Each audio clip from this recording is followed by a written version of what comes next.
Okay, alright guys, I'm doing problem 27 from chapter 8. It says, a uniform board of length L is sliding along a smooth, frictionless, horizontal plane as shown in figure P8.27a. The figure then slides across the boundary with a rough horizontal surface. The coefficient of kinetic friction between the board and second surface is U sub k. A. Find the acceleration of the board at the moment its front end has traveled a distance x beyond the boundary. Okay. So first of all, the key word in the problem is uniform. So if they're saying the board is uniform and it has a length L, so we know it's a rectangular prism with length L. Now,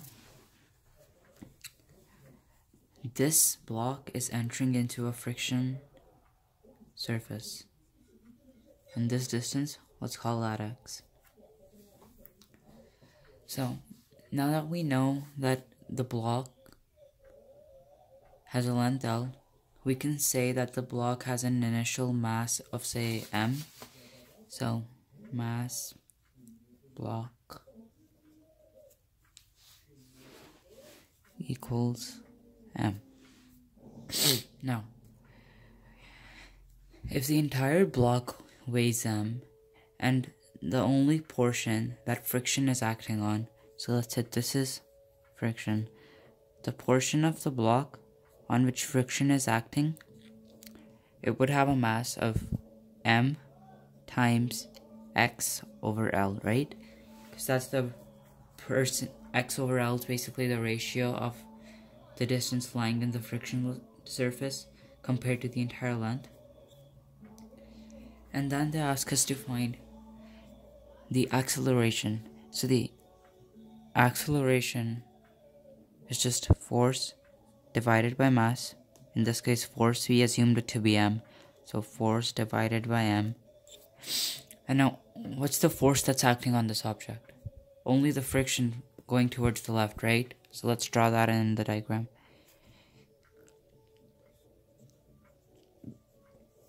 What other forces act on this cube? It's weight downwards and a normal force upwards. So now we do Newton's law in the y and the x direction. So sum of forces in the y equals force normal minus its weight downwards, and in the upward, and all of this is equal to 0, right? So force normal is equal to mg. Now in this case, what was the mass m that we were considering? F over m, m times xl, right? So force normal would be equal to m times x over L times g. Now, the formula for the frictional force acting on an object is simply force friction equals mu Fn. So we take this equation and substitute it back into the equation we had for acceleration. So over here, acceleration becomes mu Fn over m. Now what was Fn? Fn was what we calculated over here, the normal force. So mu m x over L times g divided by m. Now the m's cancel, and what we get is that the acceleration is equal to u sub k gx over L. Oh, sorry, this is the magnitude of friction since it's acting towards the left. So I forgot to label the axes. Positive x, positive y. This force of friction is going to be acting in the left direction, so this would be negative, and the acceleration over here would also come to be negative. Okay. Now let's move on to the next part.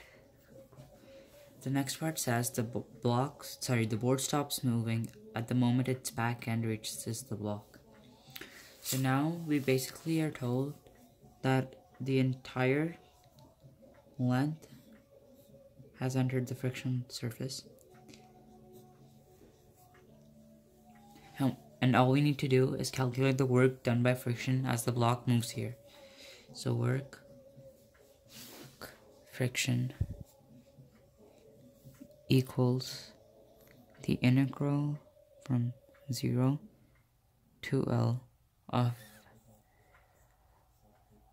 force friction dotted with the distance it moves.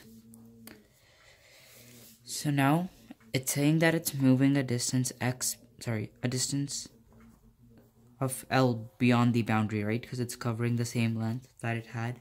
So over here,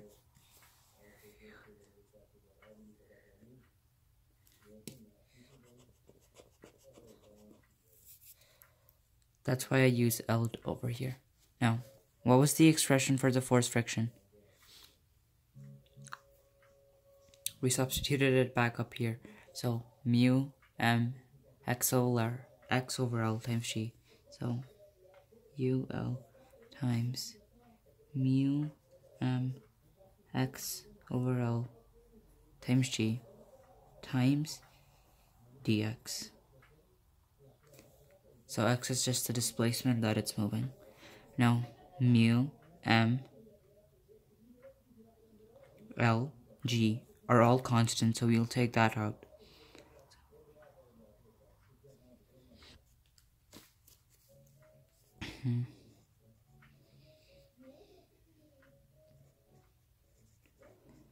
Now if we find the integral of x with respect to x, we just get x squared over 2. And if we value that at L and 0, we get mu m g over L times L squared over 2. The L squared and the L, one of them cancels out with the squared on the top. So for the the work done, we get U M L G over 2. Now we use conservation of energy. So kinetic energy initial plus work non-conservative equals kinetic energy final, right? At the end, the blocks comes to a stop, so this just goes down to 0.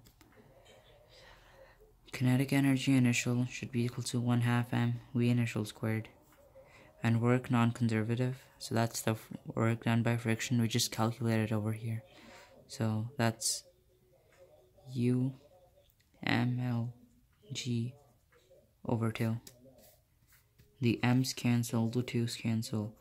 So velocity initial squared comes to be equal to ULG, and taking the square root, we get that the initial velocity was equal to the square root of mu LG. Alright, that's it.